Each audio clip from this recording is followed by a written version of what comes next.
coming Yes. through. Yeah. Awesome. Well, let's start Great the job, podcast then on Brian. that note. All right, let's do this.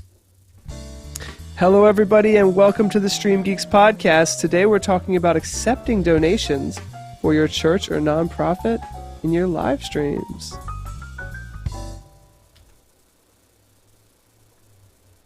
Hold on. We got to restart it. That was my fault. I think I have... The awkward pause, like, wait, is that happening?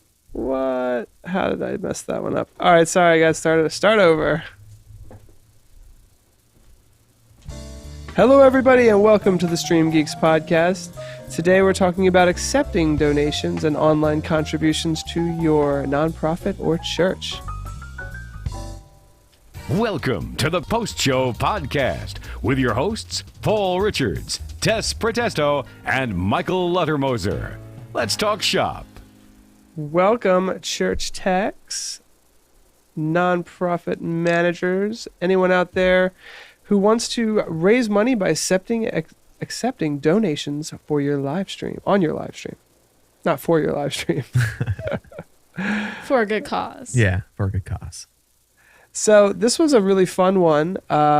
Today we talked about how to integrate your organization, which is essentially sort of what we're talking about here, with Facebook and YouTube's donation platforms by registering your nonprofit or church to be a registered 501c nonprofit, so that YouTube and Facebook can literally accept donations on your behalf with no fee at all, which I think is just so awesome.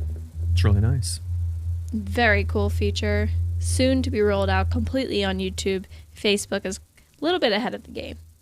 They are. Let's talk about Facebook first, because I think that they really are doing the best job right now for raising money for nonprofits. The shareability is incredible. Let's talk about it.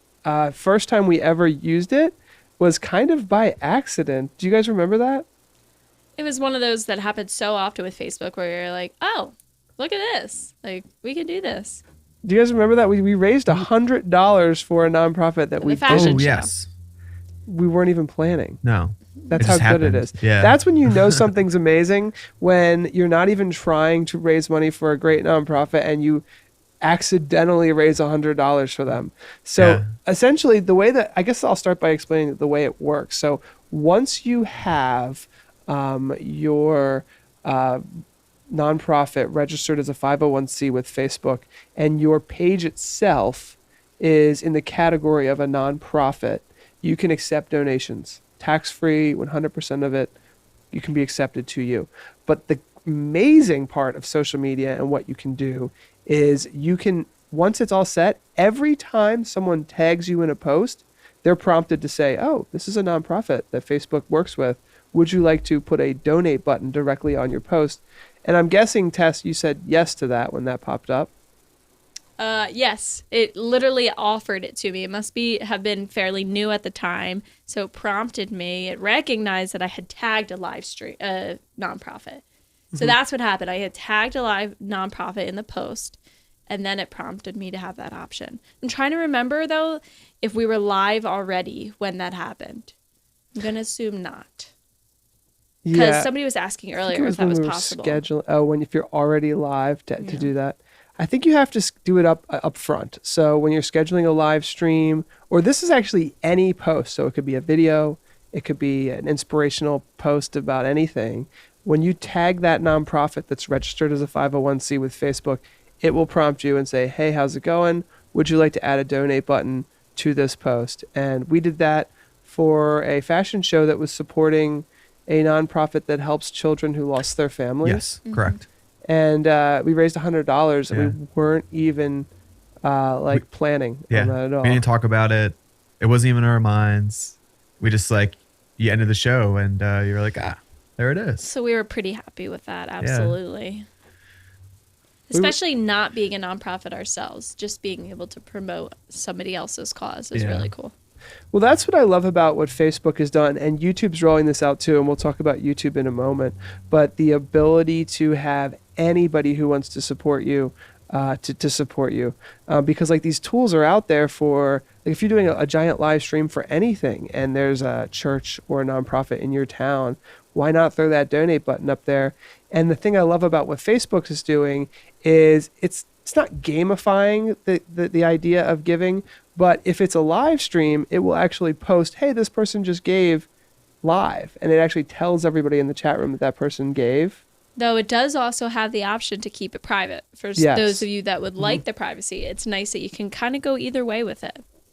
So you have the ability to either be private or public. And then once that happens, it also immediately prompts you, hey, would you like to share the fact that you just donated on your timeline? And I did that today just to really test it. So I donated $20 to our local Calvary Evangelical church that I attend. And then I shared it with all my friends on my timeline. And then I just thought it was amazing. And now it shows, I'm not trying to brag or anything, obviously, but I was just doing this as a test here. But it says right on the Facebook post, $20 have been raised, Paul Richards donated. So it says that I donated. It shows how much, and it kind of keeps a tally. I just think that's really powerful because, it encourages people to donate. It shows people who's donated, quickly can share it out to other people who might be like, oh, especially when it's a live stream, like, oh, look, this is happening right now. And my friend cares so much that they supported this nonprofit. Maybe I should show my support for my friend and this nonprofit by also helping. Yeah.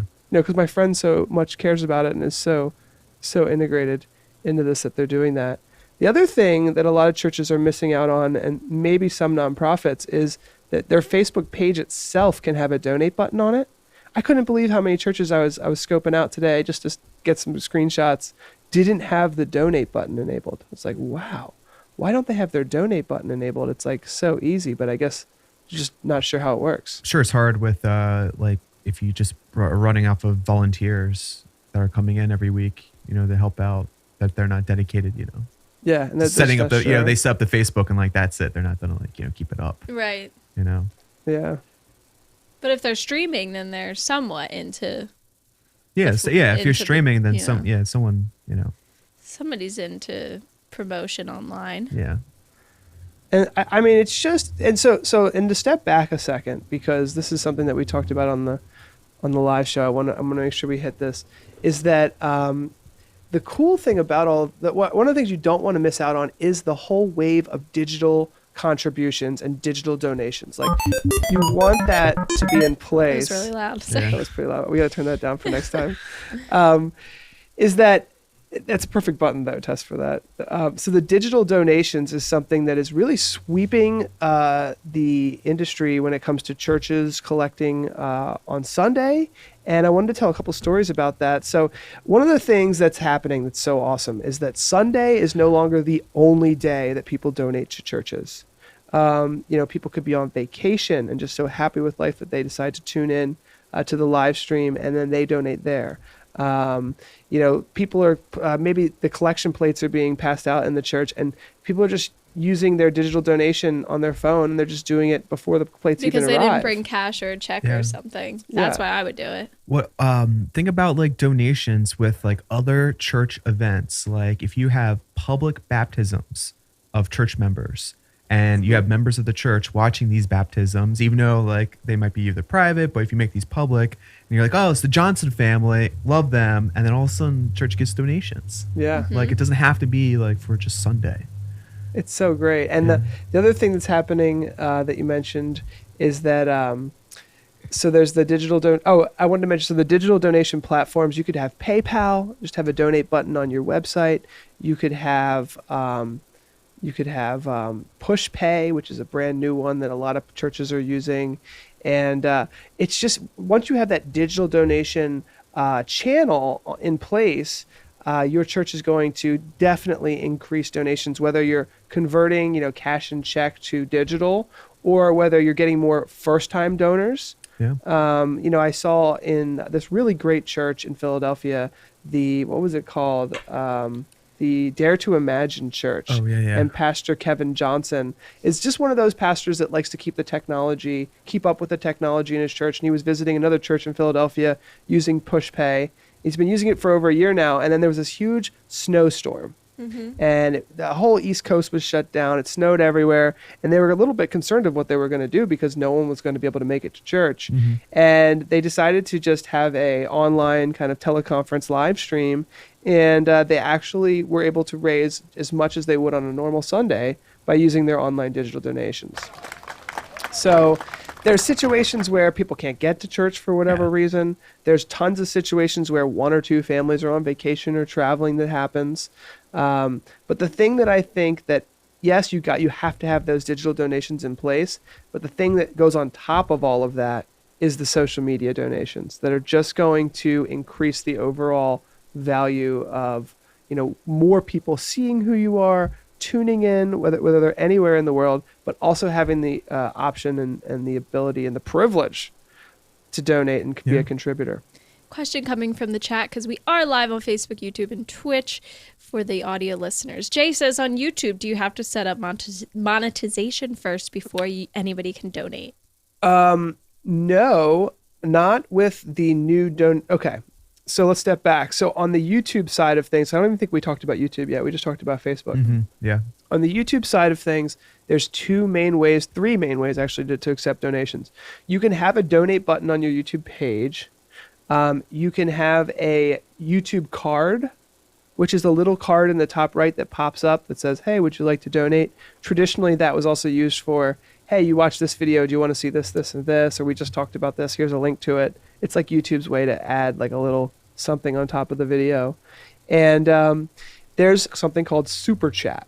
And Super Chat has really been YouTube's answer for monetizing videos, and it actually is only available for live streams.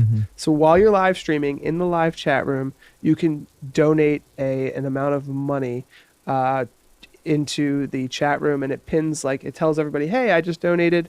Now, I believe you can have it be private, but I'm not sure because this is such a brand new feature that our channel itself the feature hasn't even rolled out to. You can find information on it by searching for YouTube Chat for Good. And once you have it included, the cool thing about it is, just like the way Facebook, anyone can collect donations on your behalf. It's the same way where you can actually have anybody, whether it's a business or a for-profit or a creator of some sort, can accept donations for your church or your nonprofit on your behalf. So you could have a really popular, famous person raising money for you. And more and more that's actually happening. Ariana Grande raised like $300,000. Right. It's happening all the time. Millions and billions of dollars are being generated in this way. You do have to be, and it's just a really big reason to get registered as a 501c with Facebook and YouTube. So in that scenario, all your nonprofit needs to do is to be registered for a 501c with Facebook or YouTube. Now, in order to enable Super Chat, as far as I know, you have to have 1,000 subscribers. And I know a lot of churches do not have 1,000 subscribers. Now, I was at church this Sunday and I was reading through the bulletin, and I was just reading through the bulletin and I realized two things. One is on the very first page, it says, we record our services and we often live stream them. If you have an issue with this, please talk to the pastor, which I think is a great thing for people to do just from a privacy standpoint. That's pretty much one of the first things you should do. Yeah. When you set that up. I mean, that's like a high level thing that I'm noting in a book I'm writing. But just high level, if you are live streaming, just make sure you let people know. Yeah. Obviously, that's probably worth mentioning. And then the other thing is, further on in the bulletin, it says, here's how to find our YouTube page. Here's, please subscribe. And if you do subscribe, you will get notifications when we're live. You'll get notifications when our new videos come out. And then a little bit about, if you'd like to volunteer to be on the church media team, here's who you can email. Here's how you can get involved. So I thought that was really interesting how the bulletin, which is passed out to every single person who comes to church, is mentioning these important, just making sure that it's transparent what's going on and how people can get involved. And of course, you can have video bulletins as well, or live stream bulletins. Good point. And that's something I don't think churches are doing enough of. No. Now, some are, though, and some aren't. So most probably aren't. Most people are using PowerPoint, getting through the day. But I was looking at this church. I think I really want to visit the name of it's Pastor Kevin Golden at the Dare to Imagine Church in Philadelphia. Just blew my mind. So I'm looking at the church, and it starts with almost like 10 minutes of slides, and it's like, here's when our podcast is, here's when our live stream is, here's how you can donate, here's the baptisms for the week. Like, really, I was just like, wow, this guy's got like everything that they're doing was just showed up almost like a bulletin for the live stream.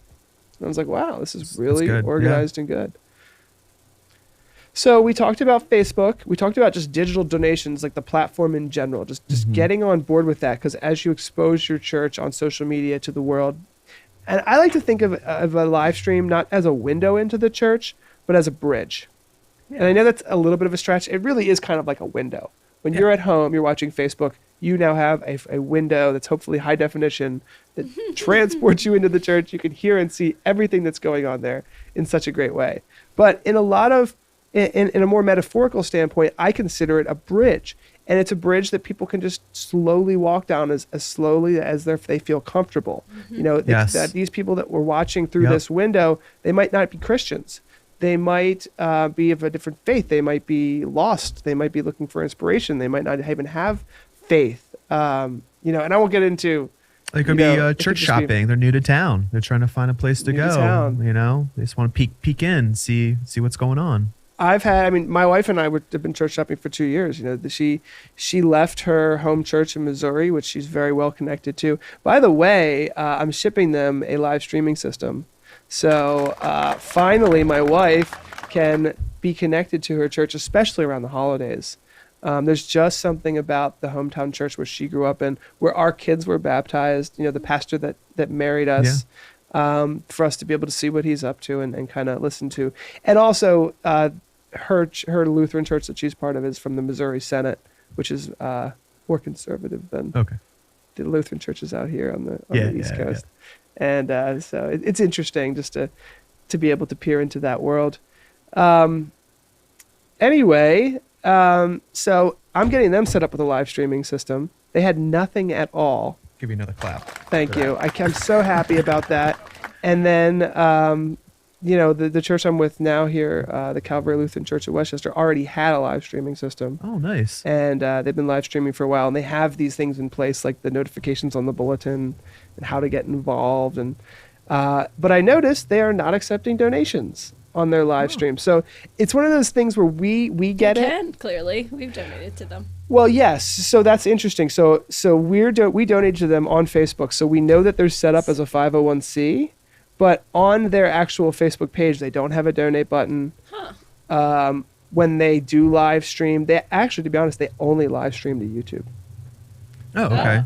And YouTube is just now rolling out this feature for accepting donations on social media. So I really have to say, I think that this is something that's going to change the way that churches fundraise legitimately. I definitely feel that you're going to connect more on Facebook than YouTube. I feel like grandma and grandpa are on Facebook. They are not on YouTube. Yes. Well, now on the flip side of that conversation, the reason why so many churches use YouTube is because you don't have to have a login. So they consider, they're like, well, anybody can get on YouTube and watch this thing. Oh, okay, yeah. And there's this worry that like, oh, well, if they're not on Facebook, then they're not going to be able to see. And a lot of churches don't realize that they can just stream to both. Mm-hmm. In fact, maybe there's like a law against it, kind of. There's it's like frowned upon by Facebook a little bit to stream to both. Yeah. So they don't want to, be messing around with that. So a lot of churches just stream to YouTube. And there's some issues, let's be honest. If a church doesn't have 1,000 subscribers, they can't enable Super Chat. So that's an issue because most churches don't have 1,000 subscribers. It took us forever to get 1,000 subscribers. We're streaming and making videos all the time. So I'm worried about that a little bit. It's like the first day you roll it out, you stop like the church. You stop the service, and you're like, everyone pull out your phones and subscribe. Like everyone do it right now, you know, and you get like 500. Well, what we should mention though, that there is, it's interesting you mentioned that, the number one tip for churches, I think that Mike, you're right. We know this. Facebook is an incredible place for fundraising, incredible place for reaching new people. Everyone is connected in 5 degrees of separation. So if you can get someone who's watching your live stream or a member of your church to share that with their family and friends, maybe it'll get shared again. And those are the people that will probably come into your church, the friends of your friends, the family of family members who already go. Yeah. That's your number one person that's going to come, not someone from a neighboring state that picked up the live stream. Yeah. It's the friends of the friends who are already members. I feel like the Facebook will be very strong in the next coming years, because like my parents are on it. You have younger generations as they get older. You don't have this like ingrained Facebook. People are going to be on it. Yeah. Do we want to talk about any like StreamGeeks like digital marketing gems for churches? Well, yes, I do. And one that comes to mind is, and I know that Tom Sinclair told us this one, Tess. It's one I'm talking about. The check-in? Yeah. Can you explain that one?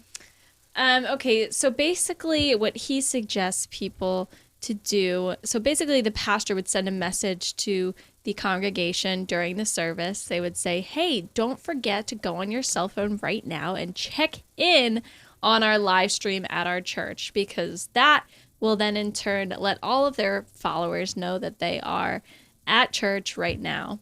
Yes. And direct them to their live stream, essentially. And then that shows up on their news feed, so everyone says, oh, wow, look, my friend who I'm connected with, who I care about, is at church right now. Oh, look, the church is live streaming. Oh, this is the sermon that's being given. And a thing that everyone knows about churches, and nonprofits can take advantage of this too, is that like usually the messages are very timely. It's like Advent right now. It'll be Christmas, and then it'll be New Year, and then it'll be Easter. And so it's not like the same thing over and over again. It really does kind of now yearly, there's many of the same holidays, but it's very timely and it's very seasonal, so that when people do share it and they see it, it's something that it's not old news, right? Yeah. It's happening now. And I think that's part of why so many churches are live streaming. It's like it's live, it's now, it's current, it's timely, and people connect to it, and people clearly. So one of the things I wanted to do, I did this weekend because I was doing a little research. The Facebook Live map? Yeah. I was like, I want to see the Facebook Live map on Sunday morning, because I was looking at it and I was like, where are all the churches? Oh, clearly they all stream on Sunday morning. So I looked at the Facebook Live map, and it was just like all churches streaming on Facebook. You were right. And I was like, of course that's why, because I was like looking at the Facebook Live map, and it was gamers, because everyone under the sun is on there. A lot of beauty tutorials. Okay, A lot of gamers. Yeah. A lot of that. And a lot of news. A lot of news people are moving to Facebook. But and I was like, where are all the churches? Oh yeah, Sunday morning. So I checked the Facebook Live map, and I realized that one of the things. So if your church is not live streaming and you're thinking about getting into it, the best advice I can give anybody is to reach out to a church that's already live streaming. Yes. How do you find a church that's already live streaming? I really think that the Facebook Live map is one of the best ways to do it. On Sunday morning, like if you have I feel to like go you to should church, make a video for that. And you can see whose service you like, whose style you like, and that's the person that's shopping for like copying. That's shopping for you. I mean, it is. And so Sunday morning, let's say, your church has hopefully more than one service. Your church has like 3 services. Go to the later service that day, go to the 11 o'clock service, and then at 9 o'clock or 8:30, check out the Facebook Live map. I think it's facebook.com/live map. Okay. And then as you zoom into where you live, it will start populating with the ones that are closer to you. And then you just hover your mouse around and you see, on Sunday morning who's streaming, and you can just check out, okay, this one's only 10 miles from me. This one's only, and I think that's really cool because it really drills it down to who's around you. And then absolutely. Make a phone call, see if the tech team is willing to have you over, spend a Sunday with them, just look over their shoulder, see what they do, and get an idea of what's working for them and what decisions they've made to put together their streaming system. Let's talk about some of the content that churches can create with live streaming and kind of other video stuff. Of course, is the regular Sunday services. Yes, that's like the core. Baptisms, weddings, funerals. Let's stop there for one sec. So weddings, funerals, baptism, stuff like that. So a lot of times, especially weddings, but also baptisms to a lesser extent, people want to have it videotaped. Yes. Right? People want to come home with a recording of it. Baptisms, like my son and my daughter both got baptized. We did not get it on video. I would have loved to. I was about to ask, did you want it? Do you want it? I would have loved to. And at the time, the church that I'm helping set up, the Village Lutheran Church in Ladue, Missouri. Your next baby will be. I hope so. Recorded My next there. baby is going to be. I'm going to record that baptism. I'm going to get my money's worth out of this. You should ask to get a 3-for-1 if they can get baptized Like, again. 3 for 1. We're going backwards here. Just dip them in real quick. Just dip 'em in. I think that watching a baptism must be like the funnest thing because like it's a kid who doesn't generally want to get his head dunked Yes. in water, Yeah. and they're like, I remember my son Crying. and when we're crying, Right. they don't understand what's going on. When Annabelle was baptized, my daughter, it was so beautiful because the pastor's wife made this beautiful little like sheep lamb sign that was just gorgeous. We have it in our basement still. She gave it to us, just absolutely gorgeous. And like, who knew that? But when they presented that to us, to have all that recorded, I would be like kind of laughing / crying because of how awkward it is for the child, Yeah, but yeah. how like special it is for me and my wife. But anyway, regardless, I've talked to a lot of churches about this, and like, yes, you can hire someone to do like a wedding video for you, and it's going to cost thousands of dollars, and it's going to be amazing, and they're going to get every angle, and they're going to produce it for you. But there's a lot of people who are just like, hey, look, just get what you can with the live stream. Who want the true moment. Just give me raw. like the whole thing, audio, video. No, it's not going to have behind the scenes and like every It's not gonna close have up the angle, frills. but you are going to get something. And so that's for a lot of churches. It's like, and like you said, weddings, baptisms, those happen outside of the service time. So you'd have to Yeah. have like a volunteer come in. Maybe this is a way for, the church volunteers to charge for some of their time. Who knows? But you're right. Here's a couple other ideas I was thinking of is churches have spaghetti dinners and they have pancake studies. dinners, Bible studies, Youth group stuff. youth groups. If a Boy Scout troop is there, if they do anything. Another thing is the pastor usually has other services like counseling, Multiple services. services, Grief counseling. and create a video Good with a one. pastor just reaching out and saying, like, don't be afraid to reach out. I'm here to help. Yeah. And those things just like help the whole process and people to get comfortable.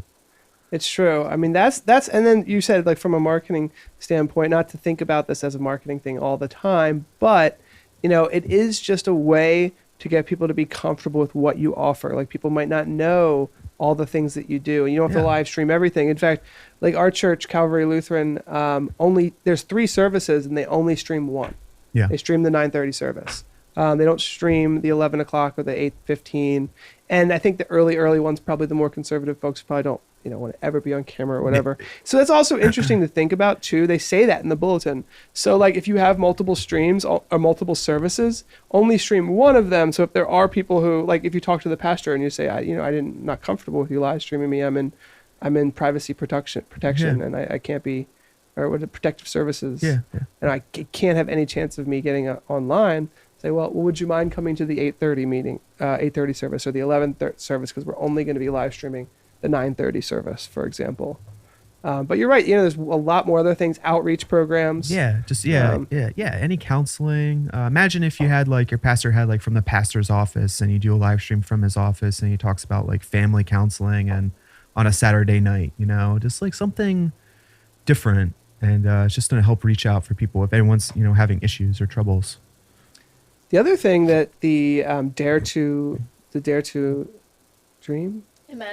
Imagine Church in Philadelphia does is they have a podcast. Yeah. And I've been talking about why churches should really have a podcast for so long, because just like we're doing right now, you have a live audience that you can respond to. It's a way for the pastor to have a helpful conversation, Yeah. to stir up. And a lot of times, and we know this from being on a podcast and having a live show, it's kind of your job to like start the conversation, create the topic, get the agenda, but then it's on the live in the live chat room. This is where people can respond.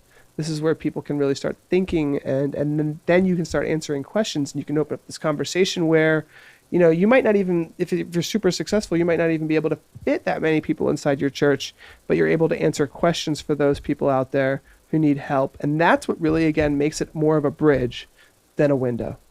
It's a window if people are just watching. Mm-hmm. It's a bridge if they're chatting and communicating and then planning to come and walk through those church doors. So Good point. it's interesting to think about it. Don't think about it just as a window. Use the interactivity Yeah. talk to people, help them make the next step, whether that's a contribution or a donation, or simply a message to the pastor or a phone call or a share to their family about why it was so moving. What's your number one tip or gem if from starting from a window and turning it into a bridge? What would you do? I think that it would be prompt. I think that one of the things that most churches are missing out on, and I get it but here's what I think it is. It's acknowledging the people who are watching.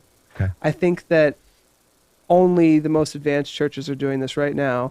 I think that most churches are simply, doing the service for the people who are in the church. And I get it, because that's a humongous step to start thinking about, oh my gosh, let's not forget that there's 100 people watching on Facebook. Yeah. Like, let's not forget that there's someone who's asking for a prayer on YouTube.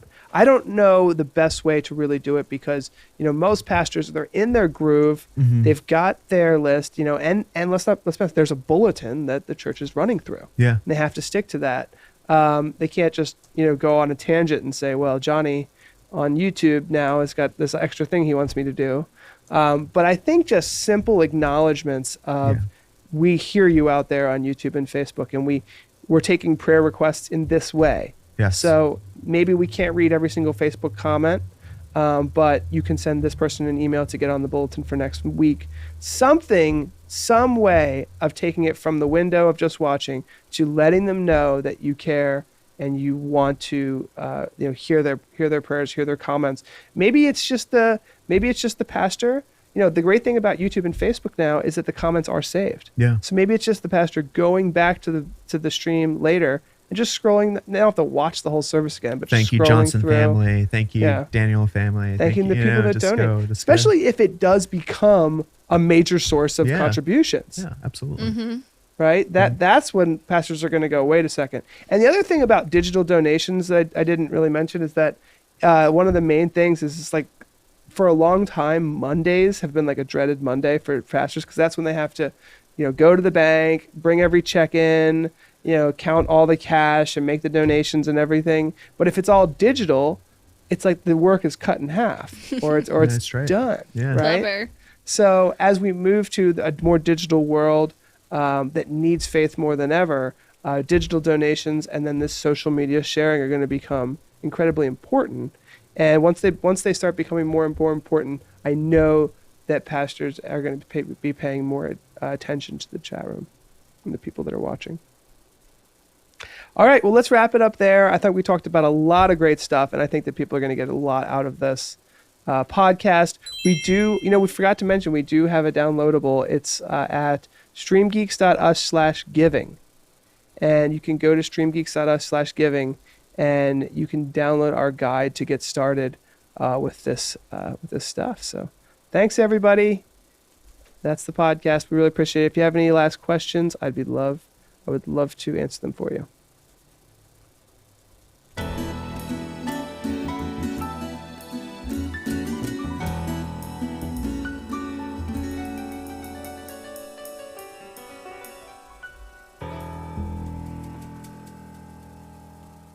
Wow, good job, guys. That was really smooth. Tom Willis says, do we need to worry about security on the online giving? There's always a question about security, isn't there? Mm-hmm. Sure. I think that if there's a security issue with Facebook or YouTube, we have much bigger problems to worry about. I wish I knew, We put in PayPal and credit card information into Facebook all the time for all of our advertisements. So far, we can say it's been reliable, right? Yeah, I mean, everybody, let's just be honest. We're not the security experts. No. But PayPal has a whole system on, security, and PushPay has their own whole thing about security. Facebook and YouTube, you better bet, has 1 million pages of what they're doing for security and privacy. Mm-hmm. I trust them. It's kind of a personal thing. Do you trust them or not? Because I guarantee you don't have time to read their whole security statement. It's long. But it was it was a really fun show. Yeah. This is one where I really want to keep the podcast section. Generally, we'll just nix the podcast completely, and just keep the video. But this is one where I want to keep both. I think there was a lot in the podcast section Alfred too. says, is it better to get started streaming from a phone or use computers for live streaming? Definitely computer for a lot of reasons. One is your phone is going to run out of battery at some point. You could keep it plugged in, but you can't hardwire it to Ethernet. What if it's phone or nothing? Then go with the phone. Then go with the phone. Yeah. If that's your only option, then of course start there. It's a great place to start. You gotta start somewhere. Yeah. You know. Yeah, I mean, hey, start with the phone. Definitely. But if you start have an somewhere. option, definitely. Yeah. Well, the way he phrased the question was he said, should we do this or that? Right. So I assume he has a computer. But yeah, it was a really good show. Thank you Very guys for all good your show. participation today. Thank you, everybody. Really appreciate it. Until next time, okay? Take care. Felt good. We just we went through it. It was a good Smooth. show. There wasn't any issues. Raised $20 for my church. I should be able to end this stream. No, it's not Did you letting try me. hit the edit button? There we go. Yay. Normally I see the admin area, you know. Can you put a link to joining the user group in that post and we'll boost it? Sure. Maybe we could